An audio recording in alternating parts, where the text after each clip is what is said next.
resume the recording. Welcome everyone. Thank you for joining us for yet another wonderful webinar that we're here and ready to host for you. Super excited about the topic tonight, and I'm gonna make sure that my screen is on full screen so you guys can see the team, and the slides are jumping. So our topic this evening is nourishing your child's sensory needs, and we have Lonnie Hessen and Van who will be presenting to you both tonight. We have Rafi who's going to help us manage all the Q&A with my assistance, and I will be here to host and just make sure hopefully the slides continue to show up, and also to be able to help answer any questions. Those of you who it's your first time attending one of our webinars, I'm Lisa Valerio, and I'm the founder of Phoenicia Foundation. And we are a nonprofit organization based out of California. And we put on trainings and workshops, just like what we're doing this evening, for families with special needs. And we also try to do outreach in local communities when we're not in COVID times. So we started the nonprofit 4 years ago, and we've been able to do a lot of work in the Philippines. Anybody who's really interested in learning more about Phoenicia and our story, I highly recommend you going to our webpage at phoeniciafoundation.org.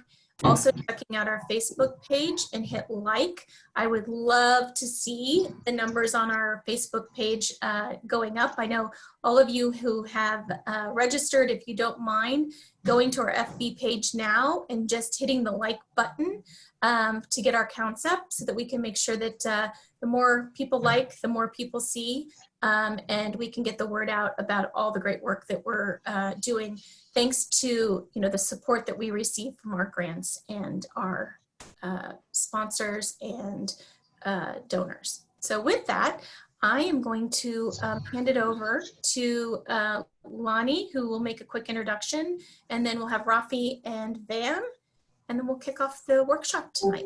Thanks everyone. And oh, one more thing. Sorry guys, before I do that, I have it to pull up. Those of you who have not joined us, please take the poll. These numbers help us. Again, polling data is always helpful when going back to our donors and reporting back for grants that we do. And we've added a new question at the end. Currently, we are giving away all the certificates for free for those of you who do attend.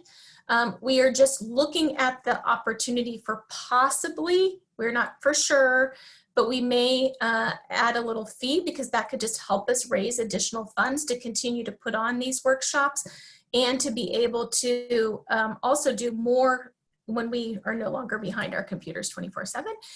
When we can actually provide medical supplies, we can provide, we could be buying equipment for those who are in need of wheelchairs and other things. So, the money that we can raise, it can go a long ways. So every little penny counts. So we're looking at different ways just to possibly raise funds.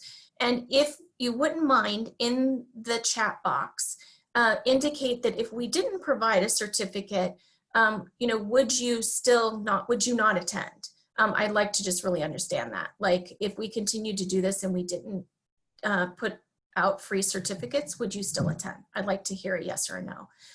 Thank you very much, and I'll hand it over now to Lonnie and Rafi and Van. Fantastic. Thank you, Lisa. Lisa, I am actually wondering if you can see the live feed on Facebook. I'm not seeing that we're live. Oh, okay. Let me. So if you want to double check that, I will go ahead and introduce myself as you're looking into that. Hi, everybody. Good morning. Thank you for joining us on our fondly termed Webinar Wednesday. So happy to be here. It's Wednesday here. So I know it's Webinar Thursday for a lot of you, but we are Wednesday. So yep, my name is Lonnie. I am a pediatric occupational therapist and co-founder of the Phoenicia Foundation. I'm also the clinic director for kids-based therapy here in San Francisco, along with my clinic supervisor who's joining us tonight, Rafi Garcia. I have been working with parents and kids with special needs since 1999, so it's been a really good run, and I love it. And I'm so happy to be here to talk to you about sensory needs and sensory integration. So I will toss it over to my co-presenter, Vanessa, and then Ralph can introduce himself as well. Good morning, everybody. Good evening to our friends in the US. I am Vanessa Gueniver Ibanez. I'm an occupational therapist from the Philippines, specifically in Davao region. So I am the co-founder of TerraCare, and I've been volunteering with Phoenicia since they started their work in the Philippines. So I'm happy to see everybody. I've been practicing occupational therapy for 13 years now, and I've been specializing with children. Rafi, it's your turn. Hi, I'm Rafi Garcia. I'll be answering your questions in the Q&A. So any questions you have, just type it on in and I'll do my best to answer it. And I'm also an occupational therapist focusing on pediatrics, and I work at Lottie's Clinic. And I've done one outreach with the Phoenicia Foundation, and I would love to come back. Fantastic. So thank you again for joining us. And if you would kindly, when you're putting your Q&A questions in, if you would kindly keep those Q&As to the topic and the content, that would really help us to be able to answer everybody. And if you have more kind of nuts and bolts questions about, you know, anything in regard to other webinars or future things like that, you can go ahead and put it in the chat or send us a message on Facebook. So the Q&A, if we can try to keep that to questions about the content, that would be fantastic. Thanks. So let's go ahead and get started with nourishing your child's sensory needs. So we want to start with understanding what is sensory integration. Well, sensory integration is a couple different things. First of all, it is a frame of reference that we use as pediatric occupational therapists to make observations and to make proper treatment plans for children who have different kinds of sensory processing and regulatory needs. So that's one way to think of sensory integration, as a frame of reference by which we plan our treatments for children. But an important point to think about when it comes to sensory integration is the way that the nervous system receives messages from the senses, and we'll talk about each of those senses, and turns those sensory inputs into appropriate behavioral, what we do, and motor, how we move, responses, right? So input into the sensory systems should then translate out to behavioral and motor responses. Next slide, please, Lisa. And Lonnie, we are live on Facebook, so I think Wonderful. we got it. Thank you. Running. Yeah. Fantastic. So those senses, right? So how do we receive input in? We receive input in via all of our senses, and there are 8 of them, not 5. So we learn in school, and generally in elementary school, at least about the 5 basic senses, right? So sight, vision through your eyes, hearing through your ears, taste through your taste buds and tongue, and touch with, you know, your fingertips, but also of course other parts of your body, and smell through your nose. But there are some senses you might not have heard about. So we have the vestibular sense, the proprioceptive sense, and the interoceptive sense. And we'll go a little bit further into those senses. But one more point to make on this slide is that all of these senses are what gather information from our environment. And this is what we use to make those motor and behavioral, not really decisions, but outputs. Okay, next slide, please.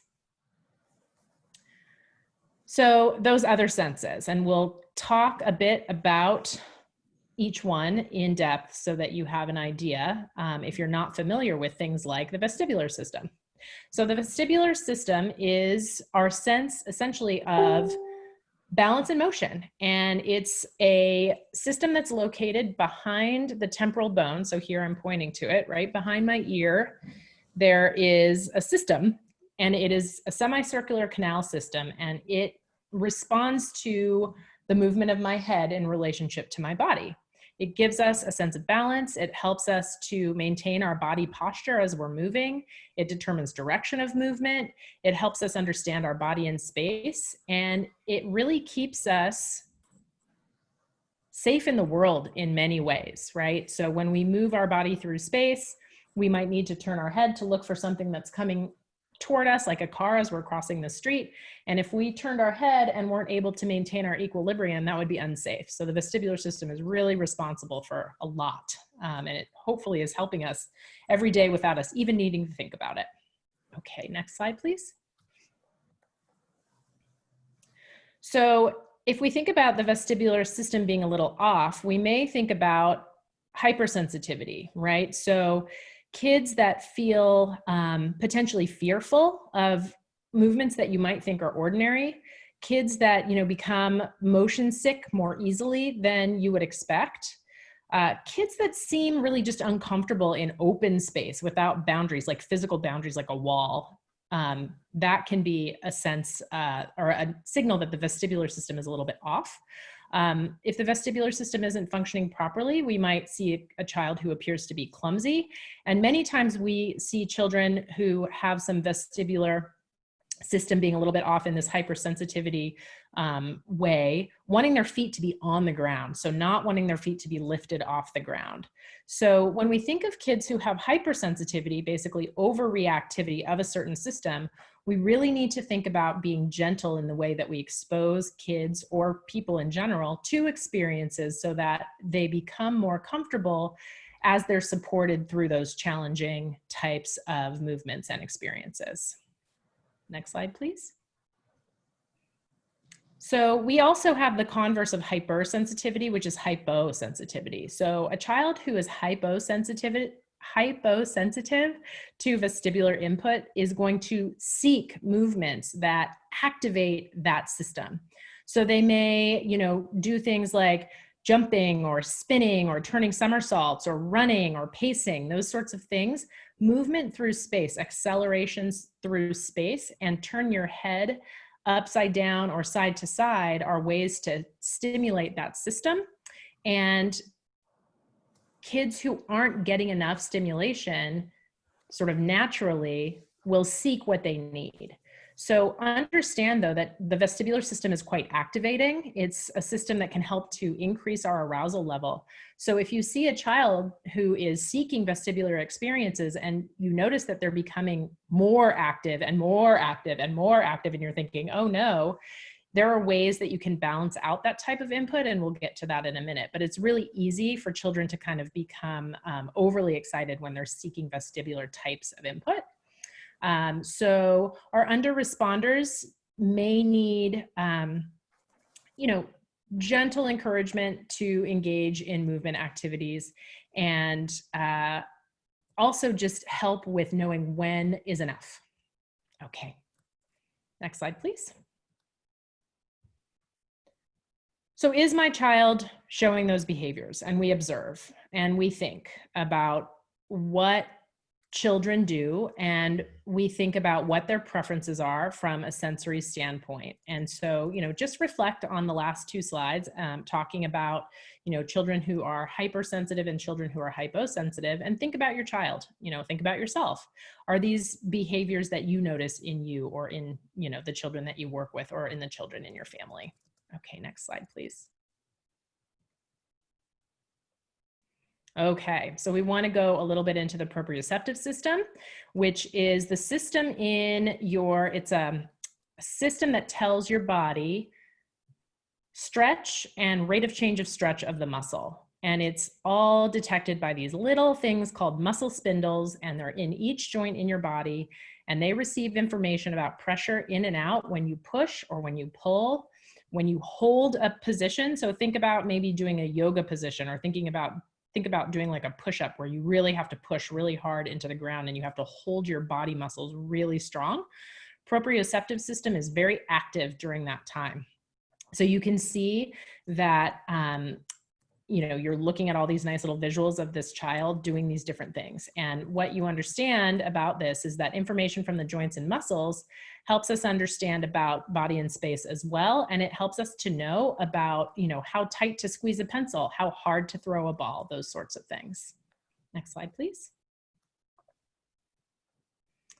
And what happens when the proprioceptive system is a little off? Again, these kiddos, if you don't have a good sense of your body and space via proprioception, right? So if I were to close my eyes, and you can try this with me if you'd like, and if I put my arms at two different angles, so maybe I'm going to put one up in the sky and one sort of diagonally down below my body. If I do this with my eyes closed, I can track where my arms are in space. I shouldn't have to open my eyes and look and say, oh, there's my hand up there, right? If my proprioceptive system is functioning optimally, I'll know about my body position in space. So you can understand if that system is off, or if the input that's coming through that system is confusing to a child, they may trip or look clumsy. They, may kind of, those kids that actually fall out of their chair, it happens, right?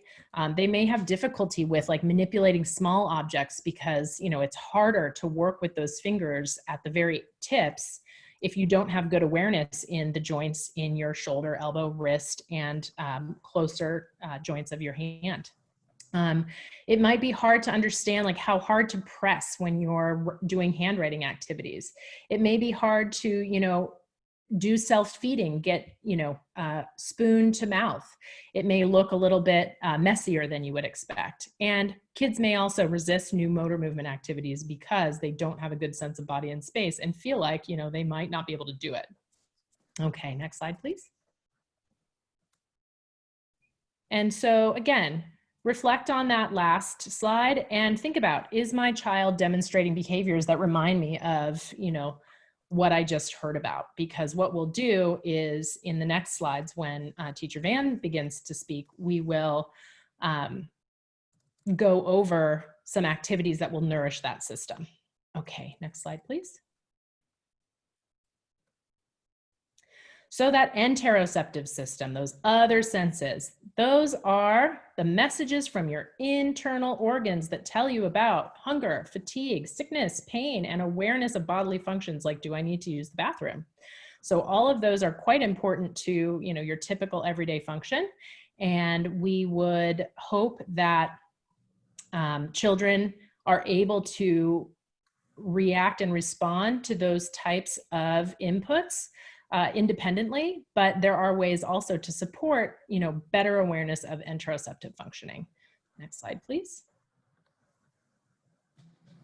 Okay, so we'll look quickly at the tactile system because it really does come into play when we're thinking about proprioception, especially. The tactile system really helps us to understand about protection. That's one thing that it does. It gives us a boundary for our body. It helps us, really carve out sort of what our body image is, and it helps us to localize touch. So if you think about, in this first point, the tactile system activating something called fight, fright, or flight, you want to think about what it feels like if somebody comes up to you in an unexpected way and maybe taps you lightly on the shoulder and you weren't expecting it. Think about what happens to your body when that happens. Your tactile system receives an unexpected light input, and I know for me, that would cause me a fright, right? So it's a very important protection system, and we need it in order to remain safe. So the tactile system is stimulated by touch, pain, and temperature. And it is processed through our emotional limbic system, which is the excitatory part of our brain. It is not a cognitive response here in this protective side, right? It is a autonomic, born with it, gonna happen response. In terms of the discriminative pressure and touch portion of the tactile system, this really is our deep touch, pressure, and vibration. And if you think about this type of input to the tactile system, think about going to get a therapeutic massage. Think about somebody who is giving you really deep input into that tactile system. It tends to be more calming, activating that parasympathetic nervous system. It tends to feel organizing, and it really helps us to basically clear your mind, right? Think about that therapeutic massage and how clear and cognitively sharp you feel when you have that, when you have that happen. Unfortunately, none of us are having massage right now. Oh, well, maybe after COVID, we'll be able to think again, given our lovely massages. Okay, next. All right. So what happens if we have a dysfunction in the tactile system? We may see kids who essentially are distractible, are overactive.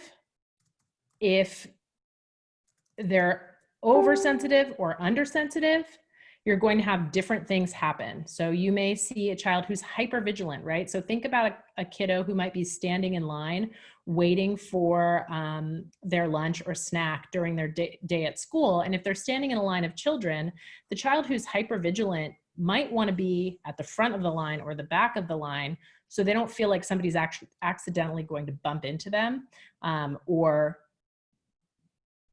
in another way cause that tactile system to respond so that they feel uncomfortable, right? So you might see kids who avoid getting their hands dirty or have difficulty with clothing and textures, right? Tags feel itchy, seams feel wrong, they don't want to wear shoes, not even slippers, right? So you can see difficulty with clothing and textures. Some kids will, maybe tolerate a little bit of that messy play, but will not use their whole hand. And they may become disorganized when they're touched. Again, like somebody touching you lightly on the shoulder when you weren't expecting it could feel really disturbing, uncomfortable, and frightening perhaps. So another thing to think about for our kids with special needs is we may need, right? Kids may need things like glasses or hearing aids. I definitely have a child that I work with currently who has both glasses and hearing aids and also has a hard time tolerating them because of her tactile sensitivities. All right, next slide, please. So here's another moment for just reflection. Is my child showing some of these maladaptive behaviors, and could it be due to tactile hyper or hyposensitivity? Okay, next slide. Okay, so we're almost to the point where we're going to talk about ways to nourish the systems that we just went over. And we'll just talk briefly about what is sensory processing disorder, because what we're hoping for is all of the systems that we just described are working in harmony with one another to give us our best behavioral and motor responses. But for a child who has sensory processing disorder, what happens is the inputs that come in through all of the different systems are not prioritized by the central nervous system well, and therefore they can be really confusing and you don't know what to do first, right? So it's described essentially as a neurological traffic jam that prevents certain parts of the brain from receiving the information it needs to use that sensory input in a functional, adaptive way. Okay, so go ahead, next slide, that's fine. Okay, so we have a few different types of sensory processing disorder. So you'll see that the big umbrella is on the top, right? So sensory processing disorder is a big umbrella term, and it's broken out into sensory modulation disorder, sensory discrimination, and sensory motor disorder. And what we see with sensory modulation disorder are both of the things that we've spoken about previously, which is that over-responsivity to input or that under-responsivity to input. A child can have sensory modulation problems that are different in different systems. I can be over-responsive auditorily, and I can be under-responsive with proprioception. So what that might look like is I'm a person who's very sensitive to noise. I don't tolerate noise well. And in fact, I put my hands over my ears every time something is loud. And I also need a lot of body inputs. So I am constantly seeking chances to crash, to hug, to jump, to run, right? So we might be over-responsive in one system and under-responsive in another. Sensory discrimination is this idea that you can, with your tactile system, understand what one type of touch is versus another, where one type of touch is taking place versus another place. And sensory motor disorder refers to the way that we really use sensory information incoming to make motor outputs. So we have things like postural disorder. So again, if you have a child who has poor proprioceptive processing and also potentially has low muscle tone in the muscles of their body, that might be a child that you really see having a hard time sitting up in a chair without falling out of a chair or without leaning heavily on something, right? A postural disorder, being able to maintain an upright posture is really tricky. And if you don't have the ability of the central nervous system to interpret the input that gets those proprioceptors fired and gets that vestibular system firing, you may see a child with a postural disorder. You also may see a child with something called dyspraxia, which means that it is difficult for a child to conceive of and plan out and execute a novel motor action. So that can be anything, right?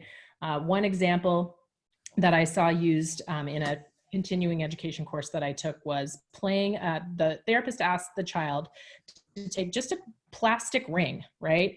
And said to the child, play with this plastic ring in any way that you can think of, in as many possible ways as you can think of, right? So we could think of loads of ways. Like we could turn it into a steering wheel. We could use it as a hat.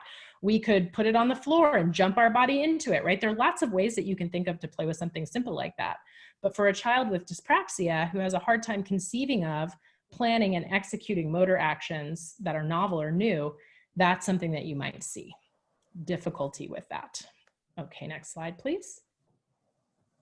Okay, so you can just see here some red flags for SPD. Infants and toddlers, the youngest kids, we may see some early signs, and that might be that a child has problems with, eating starting very young, finger feeding, if that motor skill and that milestone doesn't come along, or if they have problems with texture, right? Even in the youngest child, infants and toddlers, if they have problem tolerating texture, maybe their sleep routine is off.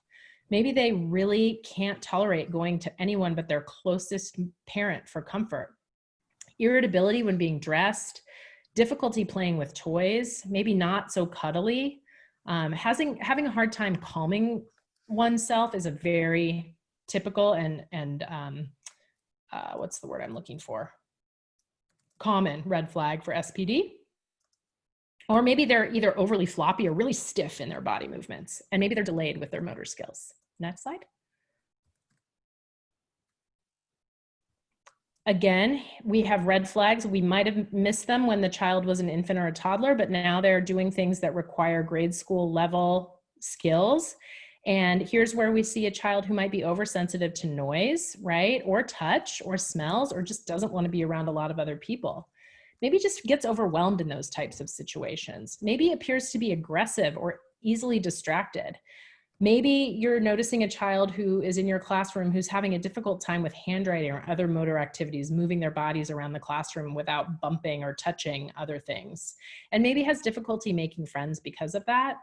And maybe, isn't not so aware of, when they might cause another person discomfort because they want to be so friendly, but they hug too hard or they get too close, right? Next slide, please. So, that one seems to be the same. We have one more. There we go. And for adolescents and adults, and this is where we can think of ourselves, right? As adults, we do have some things that we prefer or don't prefer in terms of sensory. So, I might be slightly oversensitive to sounds at some time, that's for sure, but I hopefully have some coping skills in order to overcome that, right? I might just go to a quiet place for a few minutes if I'm becoming overwhelmed by the noise in a busy street or in a busy store.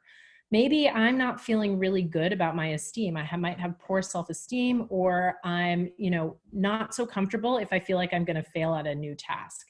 If I'm constantly lethargic or really slow in my movements, that could be a red flag for me. Conversely, if I'm constantly on the go and I can't finish a task and I'm impulsive and distractible, that can be a red flag for sensory processing disorder.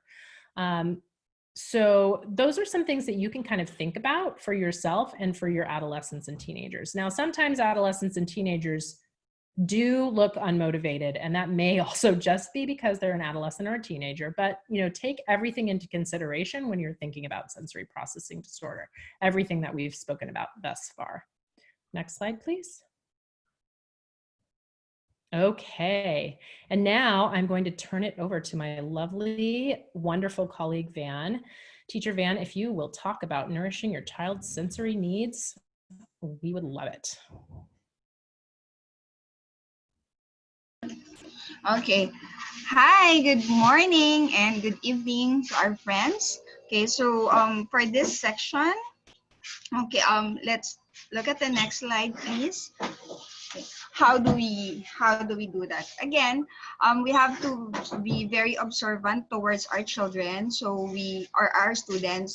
So among the red flags that Lani has identified earlier, so maybe you can list it down. We have a name of your child and then list it down among then divide it into the three major senses: the vestibular, four: vestibular, tactile, and proprioceptive, and also with interception. So if your child has issues in those areas, so you can maybe list it down and think about this learning pyramid. Can we please move on to the next slide?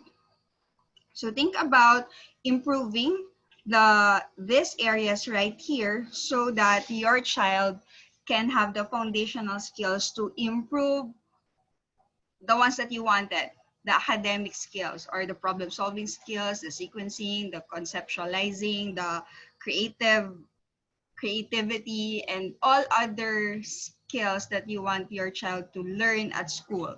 So in general, we have to remember that sensory integration provides a foundation for higher brain function. So that's our premise now. Such as higher brain function, such as academic ability, behavioral self-regulation, and complex motor activities or motor skills. So you are motivated to at least nourish your child's sensory needs. Okay, so can we move on to the next slide?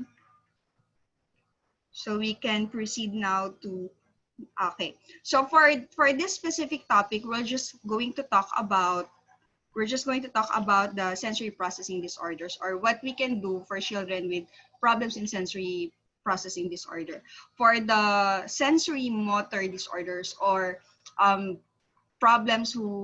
children with sensory motor problems, we can actually discuss that on the next series that we're gonna talk about next time. So can we please move on to the next? Okay. So we will help you make a sensory enriched schedule. So how do we know that? Okay, how do we start making a sensory schedule? First is that we have to specify which system your child has a problem with. Okay, and then we are going to emphasize the sensory needs in that system, and then we will make changes in their daily routine, and then we can actually modify the way we interact with them, and then we're also going to modify or try to look for plays or leisure activities that can emphasize the sensory needs of your child. So can we move on to the next slide? Okay, so this is an example of a sensory enriched schedule. So you can, hopefully after our talk today, you can come up with this kind of schedule. Okay, can we move on to the next slide? Okay, so now if you're seeing 4 profiles of sensory processing disorder. So these sensory profiles are not really the exact profiles. Actually, now it's being updated, but it will help us understand, or parents or teachers will understand, to at least know what type of sensory input to give to children. So for example, okay, among the sensory systems that Lani talked about or discussed earlier, we can identify if the child is under-responsive or under-responsive with the tactile system, or under-responsive with movement.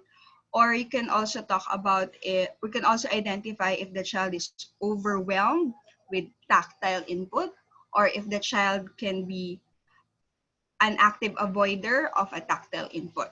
So we'll discuss each one. Can we move on to the next slide?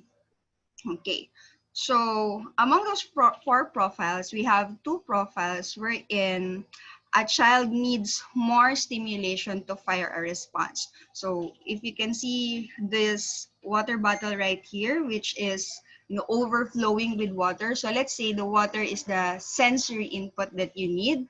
So this child needs more to be able to respond. So this child needs more sensory input to be able to respond. So an example of that, Typically, a child, when you call a child's name, they will respond in, but they will respond readily with once or twice name calling. But for some children who are in this category, they might need a louder voice or a tap in the shoulder, and you have to call their name many times over.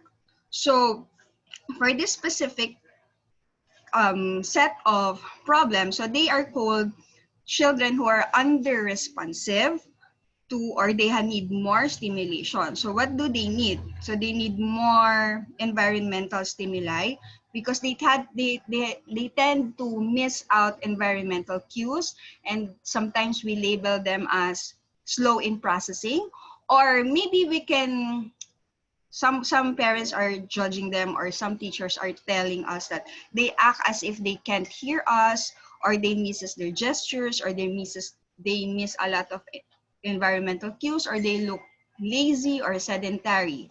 So that's the under responsive. So for these children, you need to give them more stimuli. So it's not enough that you just call their name, like your voice is enough. You have to make your voice louder, or you have to add a tap in the shoulder. Or they could present as a child who seeks a lot. So because their brain needs more stimulation, the tendency is that they want to actively get it. So they kind of seek it out. So they look like a child who jumps a lot, or moves a lot, spins a lot, touch a lot.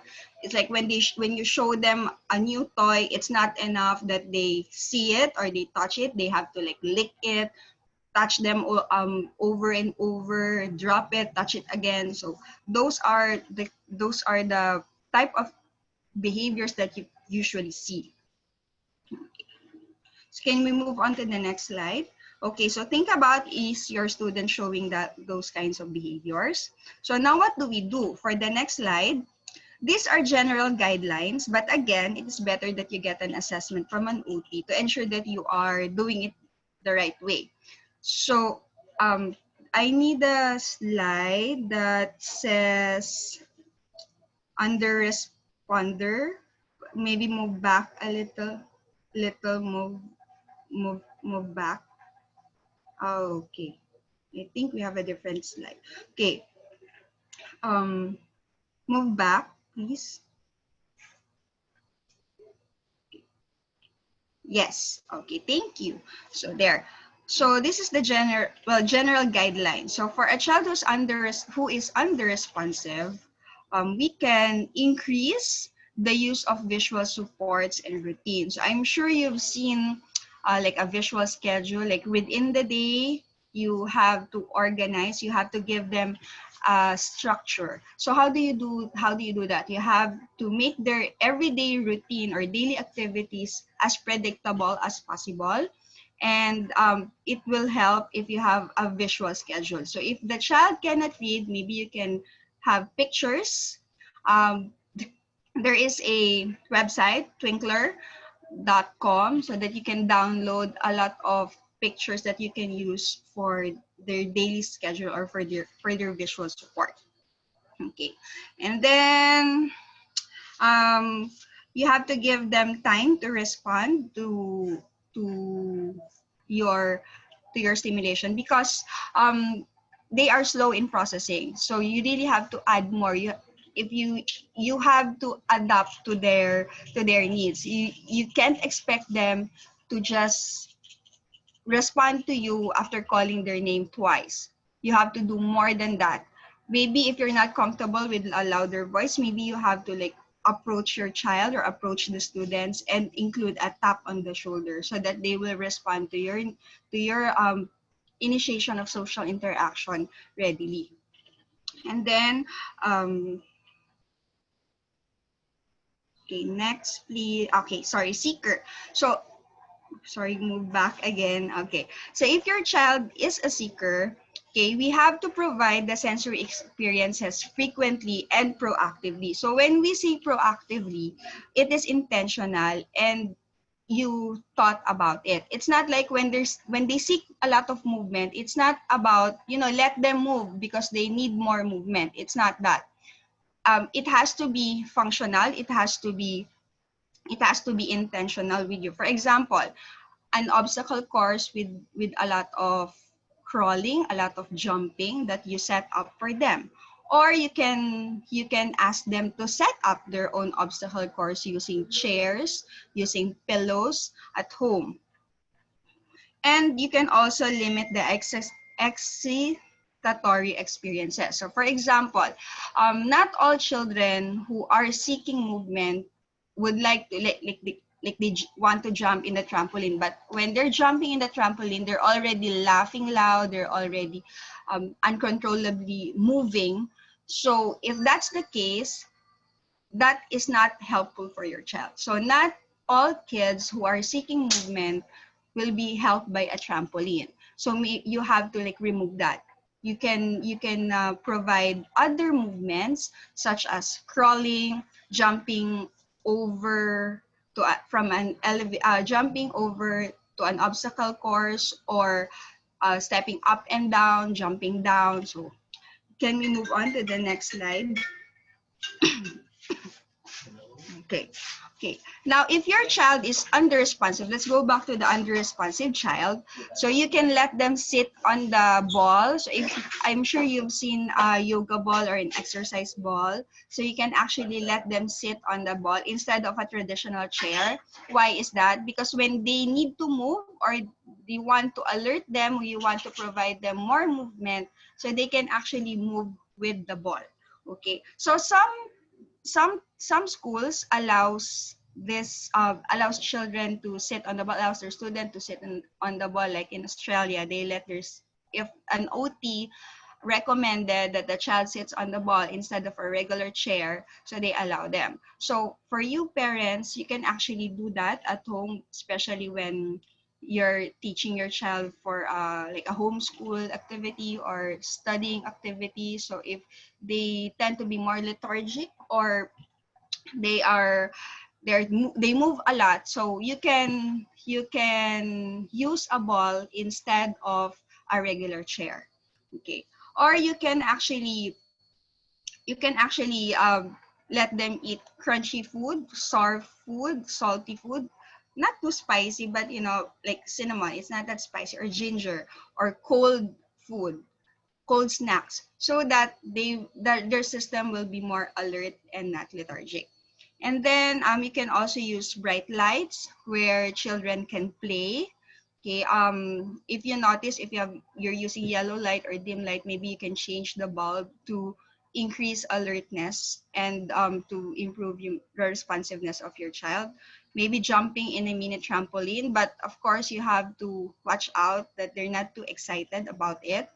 And then if you can set up a swing at home, maybe out of a blanket that you just tie it somewhere at home. You can do fast swinging, like, or you can also do rotational swinging. Can also play loud music or fast-paced music in the background.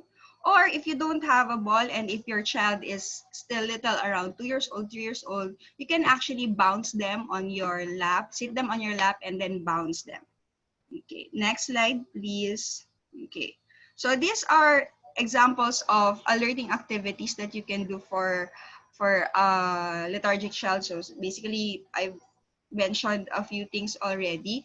Or you can make gross motor break. So you can set up again obstacle courses that they can go on, jump, march, or hop in place, do sit-ups. Maybe after one homework or one writing activity, you give them a break. So you don't expect them to sit for 30 minutes, 20 minutes straight. For a series of activities that you expect your child to do at home, maybe after one activity, you give them a gross motor break, and then another activity, and then another gross motor break. Okay, why? Why is that? It's because when you're thirsty with movement, you cannot concentrate. It's like when you're thirsty with water, you cannot concentrate. You really want to drink. So your child who seeks a lot of movement is kind of in the same page. they cannot concentrate because their brain is looking for movement. So you have to give that movement, but it has to be proactive and it has to be in an organized way. And then you can also have your child chew on a chewing gum because that helps alerts their system and just keeping them in sync. Okay, and next slide, please. So for a child who is seeking sensations a lot, your general guideline is that identify which sensation is being sought. For example, is it touch? Is it sound? Is it movement? Okay, so how do you know that? You just observe your child. If he touch a lot of things, he cannot concentrate. If he's not touching it, or he's trying to fidget a lot in his chair, so that's your cue already. If he fidgets a lot or moves a lot, runs a lot, that means the sensation being sought is movement. So now you write there movement. And then you can incorporate movement in your daily activities in, like, example, in bathing, grooming, eating, playing. So how do you do that? So for example, in playing. So you can incorporate a lot of movement. So instead of letting him, you giving his toys all at the same time, you can actually place his toys around the house where he needs to walk and get them. Or you can set up an obstacle course with the siblings or with you. And then what if your child likes to touch things a lot, or I've seen some children, they're seeking of touch sensation is that they pinch themselves a lot, or they do this, they hit a lot, or they touch things. So you can actually maximize taking a shower or bathing activity to provide them the touch sensation that they need. So for example, you can instead of using just soap when soaping their body, you can use a face towel or a loofah that they can use to scrub their body. So that will provide a lot of touch sensations that your child will need. Or a lot of messy play. If they're comfortable with different textures, like let them play with rice, mango seeds, or for example, they like cars. So you can actually submerge their toy cars or little letters, if they like letters, in the rice bin, and then let them look for it. So that will provide a lot of touch sensations during play. So basically, your aim here is to incorporate these sensations to their daily activities. Okay. So, but first you have to identify which sensation. So you can maybe after our session or right now, you can just write it down and think about what your child is doing, and then identify if it's he's seeking for touch or sound or movement. So I have one kid before, every time that the TV is on, he will get the remote and increase the volume up to 100, then volume down to 0, and then volume up to 100. So it's like this. So he's seeking a lot of sound sensation. So what we did is I asked the parent to play a fast-paced music all throughout the day, and then it stopped. Okay. So next, please. Okay, so for this, okay, what else can you do for sensation seekers, especially for movement seekers? So you can actually assign them with errands. They can go out right now to buy from a store, right? So, but you can actually ask them to get things for you so that they can move a lot. Or you can ask them to help you out, sorting the laundry, bringing the laundry to the laundry area. So like let them carry the basket or push the basket, okay, and get objects. If you have stairs at home, you can actually ask them to get things from upstairs. Okay, so that will give them a lot of movement. Okay, if you have a playground equipment, good. If the park is open, good. But right now we're limited, but maybe when things are better, you can give them a lot of playground time. So you can also incorporate a lot of hopping, skipping, jumping, crawling activities, and all these things listed here. Or you can also provide yoga activities that you can see a lot of animal yogas online. You can actually let them do that. Or a lot of swinging, and a lot of maybe run messages. So instead of asking your texting people in the house, maybe you can ask your child, okay, give this note to mommy or to the helper at home.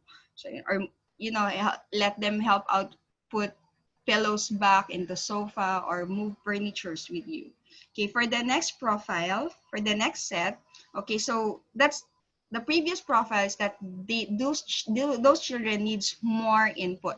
Now for this set, the overwhelm and the active avoider, these children, it's like there is more than enough stimulation to fire a response. So even if the stimulation has not yet reached its normal threshold, they feel that it's more. So what does it look like? So for some kids, they are bothered with the little, even in the little stimulation. So for example, hair clipper sound or the sound of the scissors when they're cutting hair.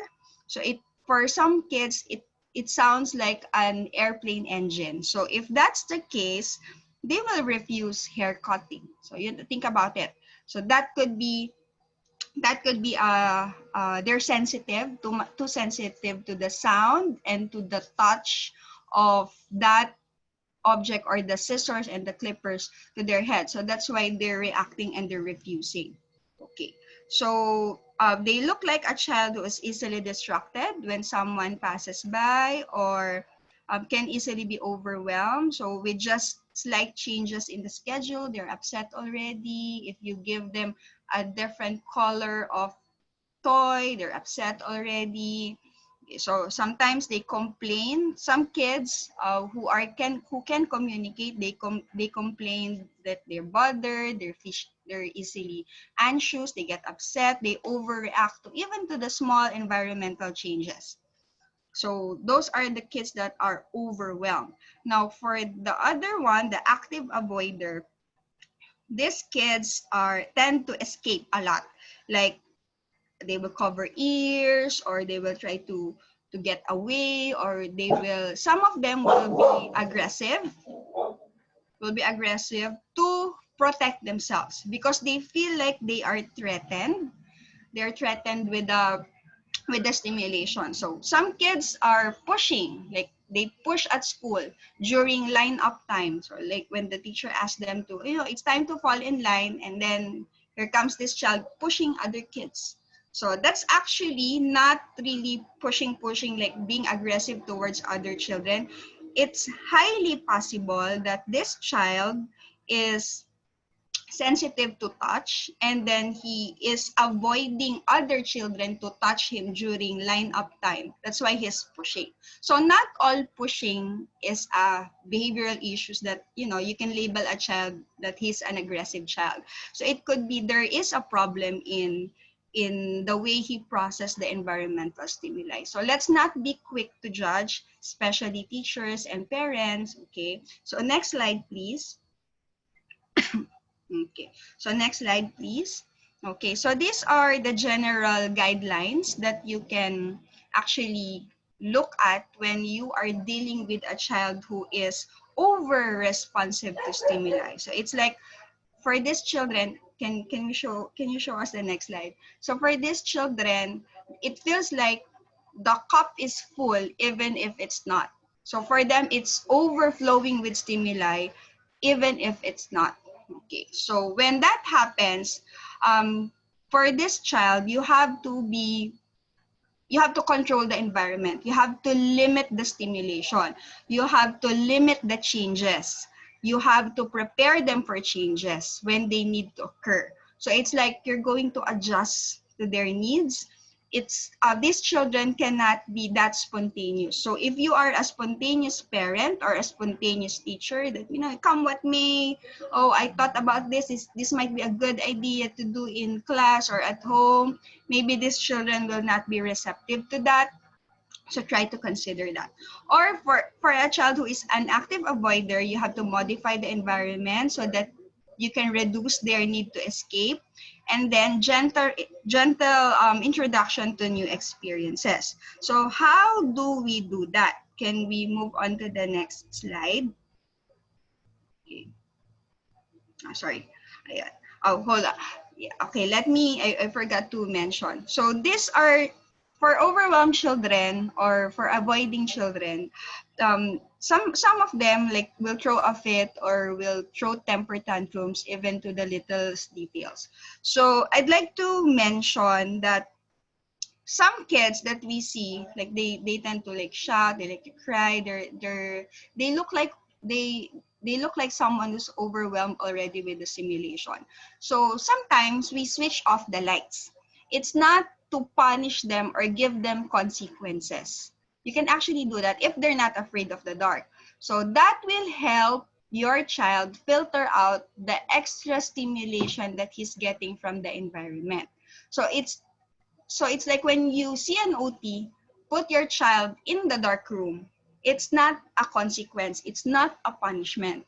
It is actually helping them calm down and regulate and filter out whatever is in the environment because they're already overwhelmed with the sensory stimulation. Okay. So, but that doesn't work for all kids. But for most kids who are not afraid of the dark, but is in this kind of profile, who are overwhelmed with a lot of stimulation, so when they can no longer co-regulate, they can no longer regulate, a dark room helps them. Okay, so yeah. Next slide, please. Okay, so you can very important in children in this profile who are over responsive is help them in transition. So you have to provide them a visual timer to count down to the minutes of the transition. For example, it's playtime. So the tendency of these children, they will stick to that to what they're doing because they're comfortable with it. So they also look like a child who keeps on repeating one toy that who will stay in one toy for an hour or maybe for 30 minutes. Okay, so sometimes it's hard for them to stop playing. It's time to take a bath, it's eating time. It's hard for them to transition. So if that's your problem, you have to set a timer. So okay, for example, okay, it's playtime now for 30 minutes. So you have to set that, and it has to be visual. They can see a sun timer helps, a sand timer that you can turn, or something that visually they can see, oh, okay, all time's up, it's almost time's up. And it can also help if you announce it, like, okay, in a few minutes the timer is almost over, so it's going to be take a bath time, something like that. And then when it's almost done, maybe 20 seconds before the timer is done, so you can say, okay, at the count of 10, we have to pack away your toys and we have to take a bath. Okay, then you go 10, 9, or 1, 2, up to 10. Okay, 10, it's already 10. We are finished playing. It's time to pack away. So you really have to, help them transition from that playing time or from that preferred activity to the next one. Okay, so you can also use organizers. Okay, you can also make schedules, and that's why visual schedule also helps these children. If a visual schedule or a structured environment helps an under responsive child, it will also be helpful to a child who is over responsive, such as these children. Okay, and then next, please. Okay. Right. So yes. Okay. So for an over-responsive child, you can do firm massaging. Okay. So any massage, as long as you're touching their body like firmly. Maybe if you want to do a massage to them, let the palm of your hand touch their body. So maybe you can do massage, firm massage, or maybe a ringing massage. Okay, but not your finger. So if you do that, that's not going to be helpful and that's not really firm. But if you keep your fingers together and do this, touch your palm, and then do that with the lotion, that could be helpful. So if your child is over responsive to touch sensation, that could be helpful. Okay, and then use low level of lighting. Okay, encourage listening to quiet or rhythmic music, maybe using headphone or maybe a background music. So usually, that's why classical music are recommended for children. Okay, and then encourage the child to rock slowly. So if you have a vestibular ball at home, you can do slow backward, forward movement with them. Just slow rhythmic movement. Avoid jerking them, like moving them suddenly, or you can use a swing. So if the under-responsive child, you want a fast pace swinging and rotational swinging. For an over-responsive child, you don't do that. You don't do rotational swinging. There was one time a friend of mine reported to me that in a tutorial class, he saw a child who's been sitting on the swing and then crying a lot, and then the adult is swinging the child in circles. And the adult said that's to calm him down. That will not calm him down because obviously that child is overwhelmed already with the stimulation. So he doesn't need a rotational swinging. That child needs a slow, rhythmic swinging. Okay. And then if you don't have a ball with you, you cannot set up a blanket to be a swing at home. You can use your lap. If your child is small enough to be on your lap, just do small rocking up and down. Okay, avoid diagonal swinging. Okay, so you just want up, down, slow, rhythmic bouncing on your lap. Okay, you can also do um, you can also suggest if he's pushing a lot when there's a line, maybe he can be at the last of the line so that he can see everybody in front of him. Because for a child who is overwhelmed with sensory stimuli, it helps a lot if he can see and anticipate everyone who will approach him. So even if he's the smallest, maybe you can ask the teacher to position him at the back of the line. Okay. Then you can also create partitions. So if this child is overwhelmed, like he takes a lot, he gets everything, he can gather everything from the environment. Setting up partitions in your classroom or setting up partitions in your home will help a lot because that will reduce or filter out environmental stimuli.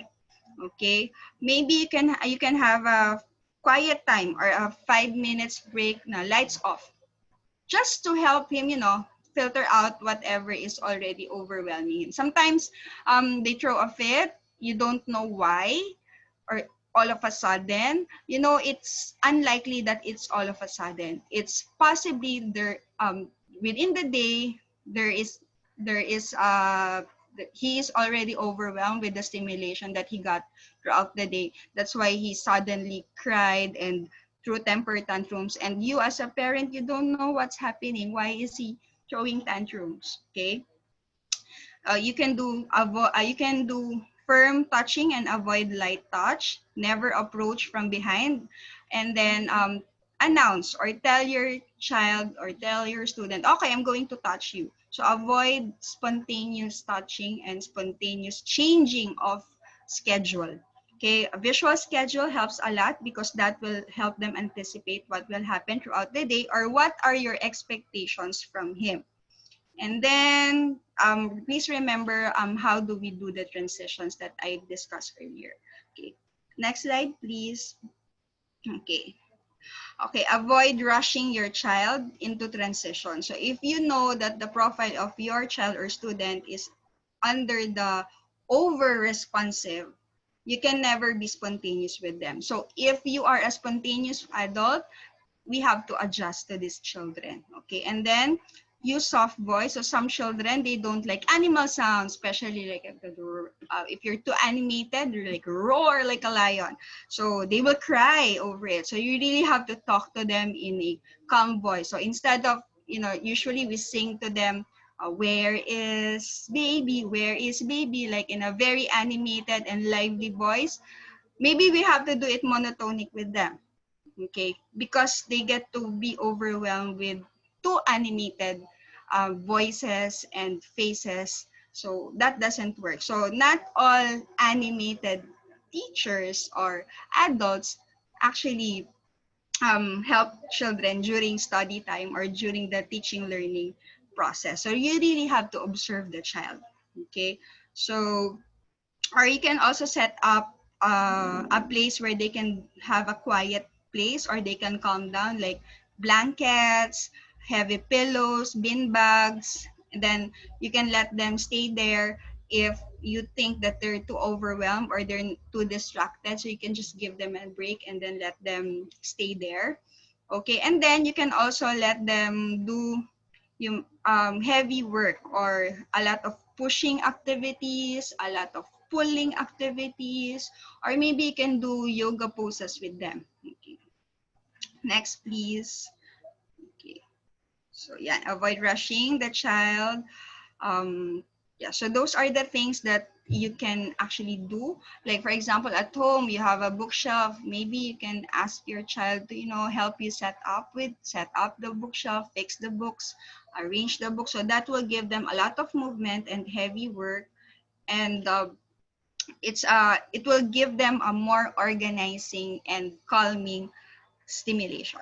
Okay, next slide, please. Okay. Next, please. Okay.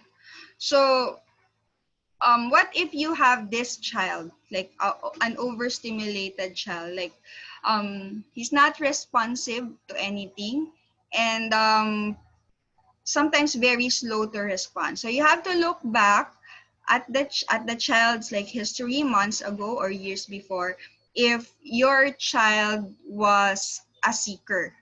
So sometimes, after many years of not providing them the sensory needs that they need, they look like someone who just cries a lot over little things or will not respond at all. It will look like this, like nothing, no response at all. Someone who's shut down. So if that's the case, okay, can we move on to the next slide? Okay, if that's the case, um, rocking, a lot of slow rocking movements can maybe help you connect again with this child, and maybe work in a small space like a tent, play with this child inside a tent. If you don't have a tent, maybe you can just set up using a blanket, or you can let your child sit in bean bags or pillows on top of each other, so that maybe he will respond to you soon. Okay, for the summary,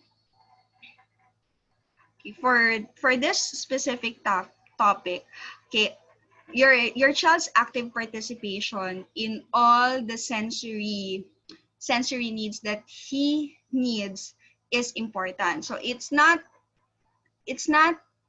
helpful if you don't observe your child, what your child is seeking for or what your child is avoiding.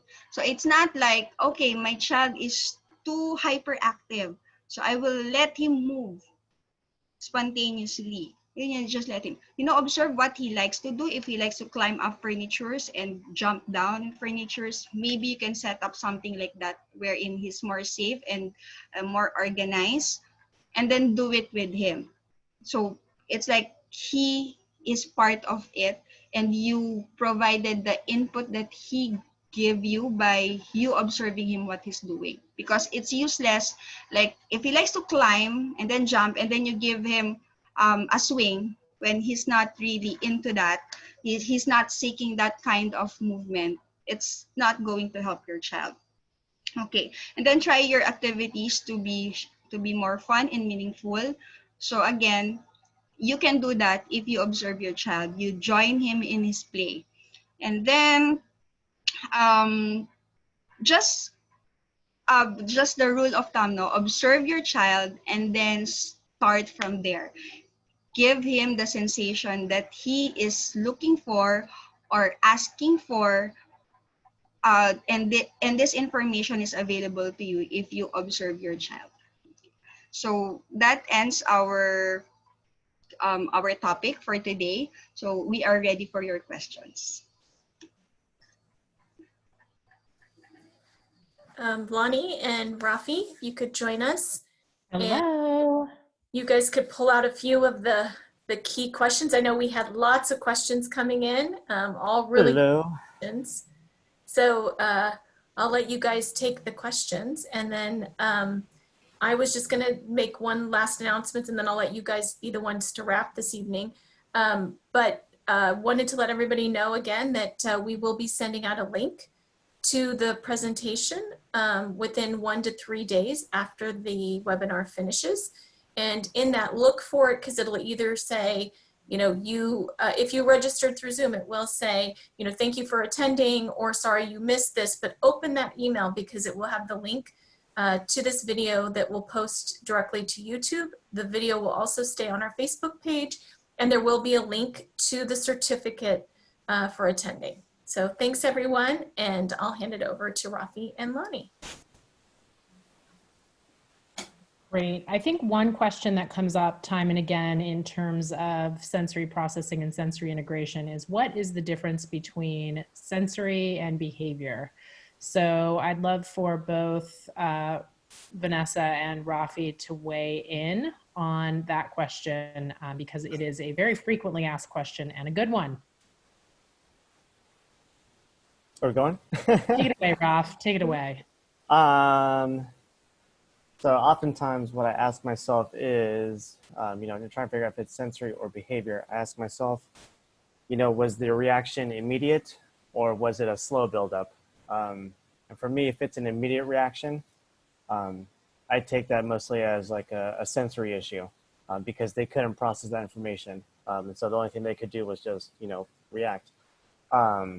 If it's a slow reaction, say if I'm giving directions or if we're making a schedule, and they start to get frustrated and then, things fall apart and throw a tantrum, then that's when I suspect it's a behavioral issue. And so that's kind of the way I go about it. And a lot of it takes some, being detectives and seeing, what is this reaction trying to communicate? Was it like too much of a sensory input, or is it because I'm not liking what's going on and I'm trying to regain control of the situation? So it's hard to give a clear answer because it's like I don't know until I reflect on the whole situation. Vanessa, any thoughts?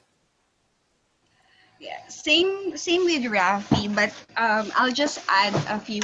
So when you report a specific behavior, like for example, my child is pinches a lot. So you have to first identify the function of that behavior. So like it's asking the right questions. For example, what happened prior to the pinching? What are the events that happened? So for a specific event, pinching event, look back. What happened prior? Is it because he was upset because I refused to give him what he wants? So if that's the case, that specific pinching incident is a communicative in nature.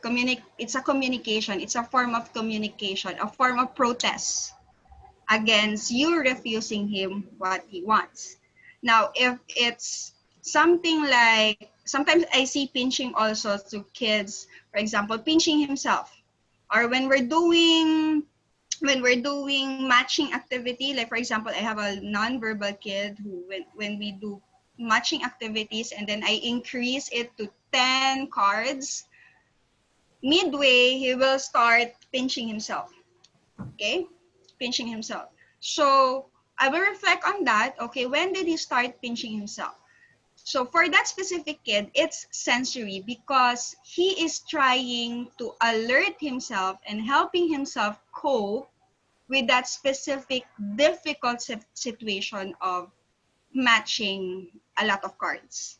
Okay, so and it can also be communication in nature, like he's telling me he's having a hard time, but for this kid, even if he's doing that, he still continue to match even if he's having a hard time. So I know he's doing that to help himself regulate and still focus on that task. So it depends on what is the trigger of that specific problem behavior. So identify what was the event, what was the prior event or the trigger of that behavior. And then when you do something in response to that kind of behavior, again, write down what is the response. So for example, for the child that I said, no, stop pinching yourself, for when we were matching, stop pinching, no, no. So even if I say no and hold his hand, the moment I let go of my hand, he will continue pinching himself and then continue matching. So I know he's already frustrated, emotionally is telling me he's having a hard time, but he's also doing that to regulate. So yeah, it's important that you have a diary or a journal of, like writing down what was the trigger, the behavior, what was your reaction, and then what was the reaction of your child or your student given that reaction. So in that way, if you have those notes, compare it to other incidences like pinching for that case, you can identify if it's sensory or behavior in nature. So I hope that helps.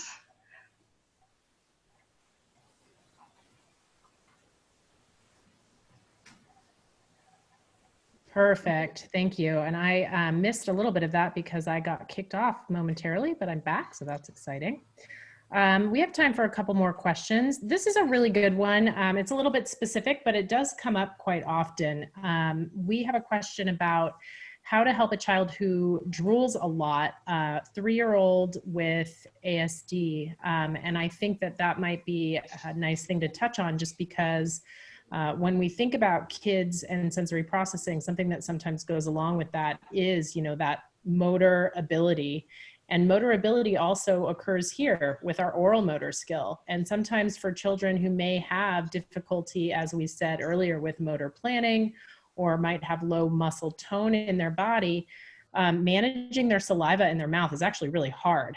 So there are some oral motor interventions that you can use, but that would require a little bit of training, probably with an occupational therapist, to help you figure that out. But something you might want to try is just getting a little bit of vibration in the cheeks and around the lips. And you can even do that with like a soft cloth on the lips and around the cheeks to just help bring that oral motor tone up to par. So that's one thing that you can try and just experiment with. And I'd love for Van and Rafi to jump in on that one too. Okay. Yeah, I'd like to add also, so there could be 2 reasons for drooling. So one is that they have oral motor issues here, and another issue could be there is a swallowing problem. So this child cannot swallow. So other than the issues here that maybe this child cannot feel that there's already saliva coming out, so that's a different, like, our root problem. So maybe it's sensory, tactile wise, he is under responsive. That's why he cannot feel the saliva coming out. Or it could be a motor problem in the swallowing area, swallowing structures, the structures for swallowing. So we have to facilitate swallowing. For this specific concern, you really need to consult with an occupational therapist, because there are safety issues that we have to do. Okay, so generally that one. So if it's swallowing, so of course consult. Now for the tactile, you can actually stimulate other than the vibration. You can do icing. Will you agree to that, Lani? Icing, so that he will feel, Yes. okay, this is wet already, this is cold. And then the other one, maybe blowing, use of a blower or something warm that will produce warm air, so that the child will feel the difference. But of course, when doing this, you need the guidance of an occupational therapist or maybe a speech therapist who have further training in oral motor skills stimulation. Agreed. So hopefully that is a helpful start. And Rafi, do you have anything to add, or shall we do 1 or 2 more questions? No, you guys covered it. Okay, great. Let's see. Here's an interesting question, and we did go over this a few webinars ago a little bit. So I'll direct this question back to one of our webinars as well as give it. So here's the question. Is being too emotional also considered as SPD? Easily cries over simple frustrations. When it happens, he'll immediately go to his bed and cover his entire body with lots of pillows and blankets, or sometimes puts himself under the bed. So a couple different things. One is that our webinar at the very beginning of this series was entitled Sensory and Emotional Regulation at Home. So certainly emotional regulation can be tied into sensory processing and regulation. And in your question, you actually included a really good observation that can tell you something about what this child is seeking, right? So if he's easily frustrated, and when it happens, he immediately goes to his bed and covers his entire body with lots of pillows and a blanket, that says to me that this child needs that type of input, which is that nice, heavy, tactile, proprioceptive input to make his body feel calm. And that's actually a really good way to self-soothe. I mean, who doesn't want to go to their bed and cover themselves in their pillows and blankets when they're frustrated? I'm going to do that, right? That's a fairly good adaptive response. You can also teach your child other responses to help him deal with his emotions. And one way you can do that is by referencing the information that we have in that first webinar, which was about 4 or 5 weeks ago at this point.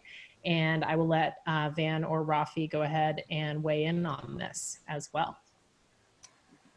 Yeah, that's a great question. And, you know, after your child has settled, you know, under those blankets, that would be a good time to kind of retell the story of what happened, how it happened, and what can be done, you know, in the next time in the future. Because what you want to do is, you want to help your child process all that information that just happened and see where the hiccup occurred. So that then, you know, when the next challenging time or difficult time where he starts to get frustrated, they can have these skills already in the back of their mind so that they don't have to have these big reactions. And it takes a lot of practice, especially for our little kids, because they, you know, with sensory and emotional regulation, they're still young and they need the facilitator, us as adults, to help them find those, fill in the gaps for them. So yeah, you know, give the strategies like if you start to feel frustrated, you can ask me for help.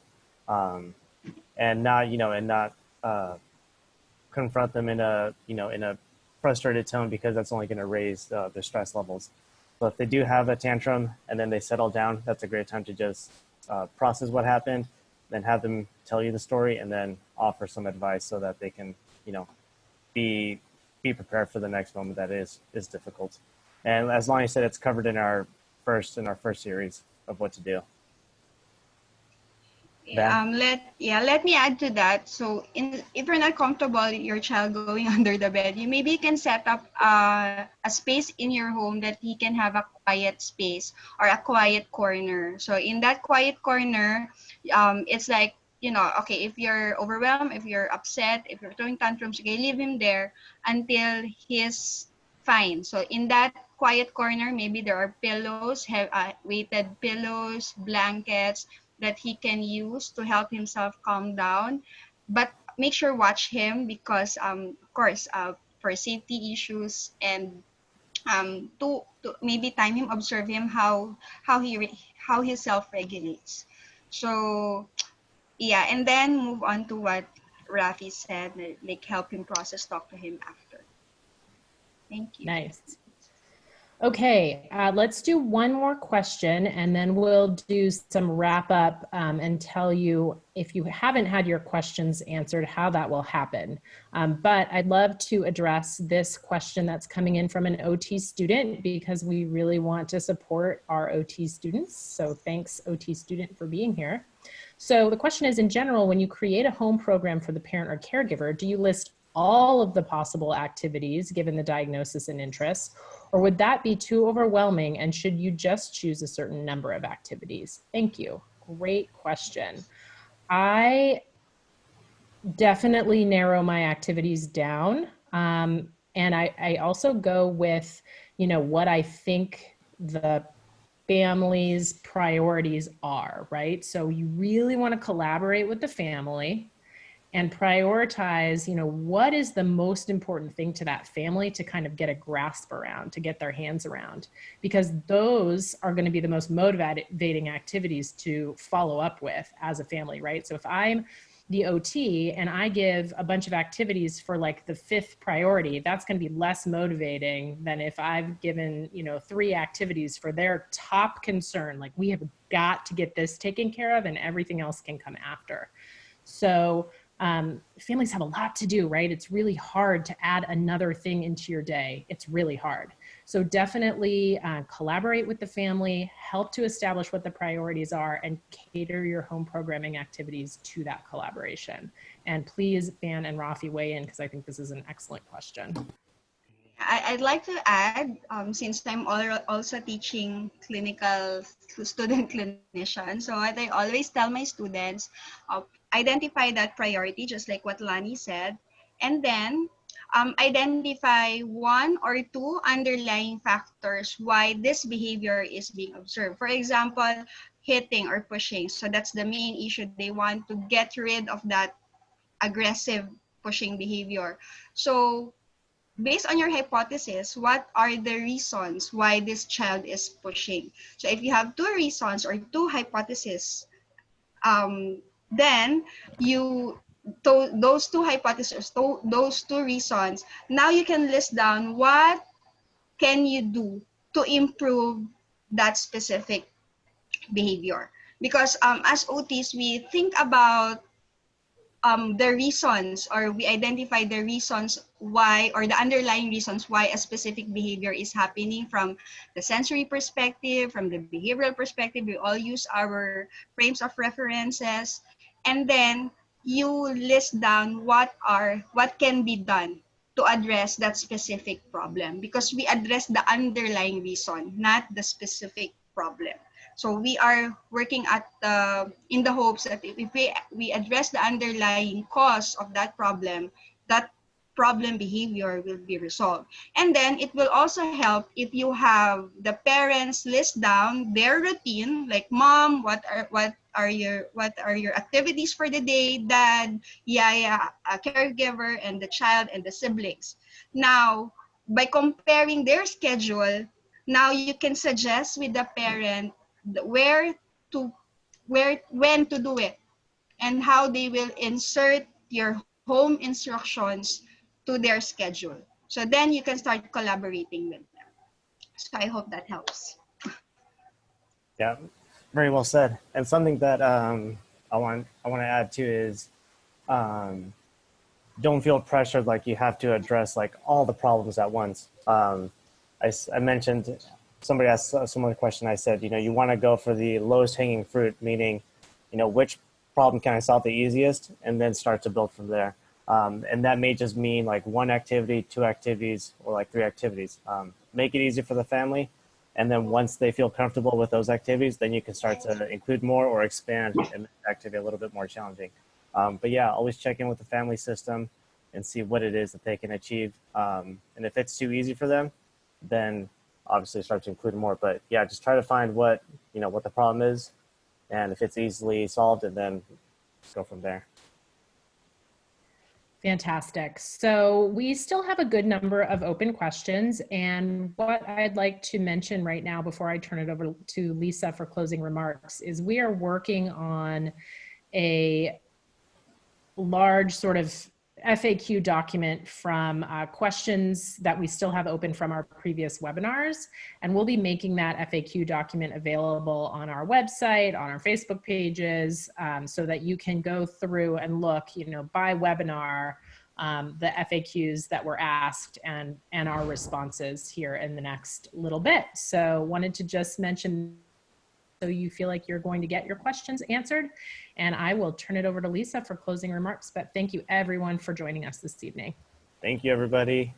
Yeah, thank you, everyone. I think we've covered it all. Thanks again. And I did want to just say that our next series will be, we have a math workshop that will be coming up the first Wednesday, in the US, the first Wednesday of July, which will be Thursday morning your time. And then we also have a series that will be coming up with Dr. Dee Malanta, which will be a 6-week series that will be starting also in July. So be looking out for that on our Facebook page to register. And we look forward to seeing all of you back here in a couple weeks. Thanks, and we'll be in touch. And you'll hear from us in the next day or two with your links to certificate and to the YouTube link. Take care, everyone. Take care. Bye, Thank you. everybody. Bye-bye. Bye-bye.